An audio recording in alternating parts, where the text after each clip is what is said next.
What is going on, everybody? Welcome back to Phones and Drones. We do have that new Moto 1 Zoom that was just announced this week in-house to do an unboxing.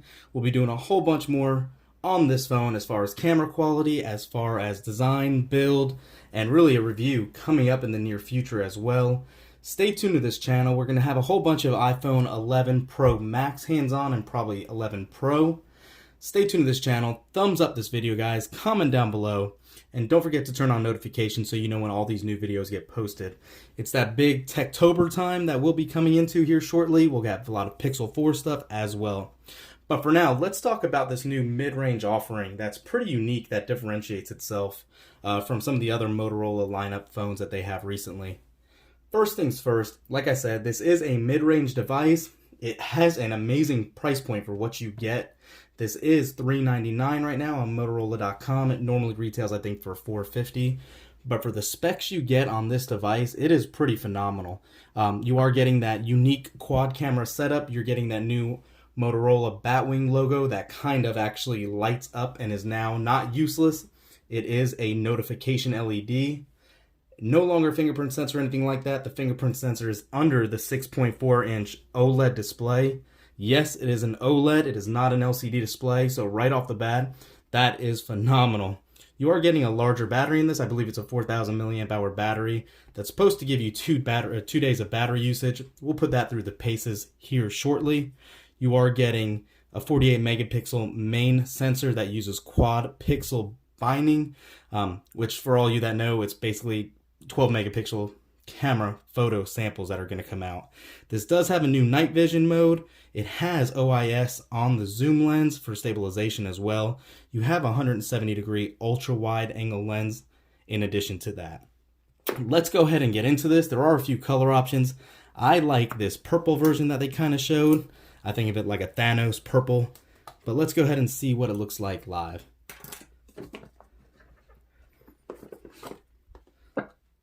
So right off the bat, have our normal paperwork, throw that to the side, and you have the device. If I can pull it up, there we go. It actually comes in this case. Let's go ahead and take that off. So you can see a nice silicone case that it comes in the box with, and there is that kind of matte purple kind of finish that's going to be popular at the end of this year. The new iPhones kind of have a similar design. It's a matte back and more of a glossy camera finish on the camera bump. I really like the look of this. Hope this camera is going to do it justice for you guys to get a good idea of what it looks like. But like I said, there's your quad camera setup. You do have that Motorola logo that does light up. You can see the camera hump is not very substantial at all. At least it is centered, so hopefully it won't rock too much if it's on a table. The tops, it will. You can see here you do have your volume controls on the side, power button. You actually have a top firing speaker, which is somewhat unique. There is not one at the bottom here. You just have a headphone jack, yes, a headphone jack, and your USB Type-C connector and a microphone.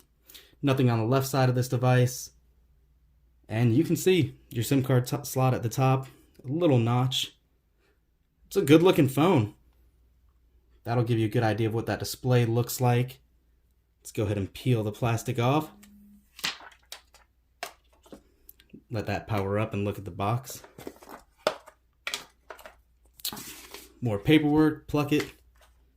You got your SIM ejector tool. More paperwork, set it to the side. It looks like it does come with a turbo power adapter. I believe this is an 18-watt charger. Set that down, and your USB-A to USB-C cable. That looks like that might be all we have. Not too much to it. Motorola keeps the packaging kind of simple. I will get this started, and I will be right back. While this is actually powering on and checking for updates, I do want to show you, even when using the device, you can see that the logo, the Batwing logo, does actually glow. Nice little touch. You can have any color you want as long as it's white. I know you cannot edit the colors of this LCD or the LED. Again, I'll get this all set up and I will be right back. Alright, so we have it back up and running. We are actually finishing up our install right now. couple things I do want to point out that I didn't mention yet. As much as it looks like it's running stock Android, it is technically not. This is not an Android One phone. This is kind of Moto's own skin that is pretty true to Android, and I've never found Motorola's additional skin to have any extra heft. You do have your quick actions like shaking the phone to turn on the flashlight and rotating your wrist to turn on the camera, so those are still present, but again, not Android One. As far as how it's going to affect updates, just something to keep in mind. We'll have to see what happens. Also, let's go ahead and hop into the settings, and this does have 4 gigs of RAM and 128 gigs of storage with a full HD display and NFC and dual SIM. This does have an expandable micro SD card slot as well if that 128 isn't good for you, because obviously they are trying to push the photo aspects of the phone, so you're going to have quite larger image sizes if you take lots of photos and video. That is it at the moment. Like I said, I'll be doing full testing and hands-on here in the near future. What do you guys think about this? Is this something you're interested in considering for the price point?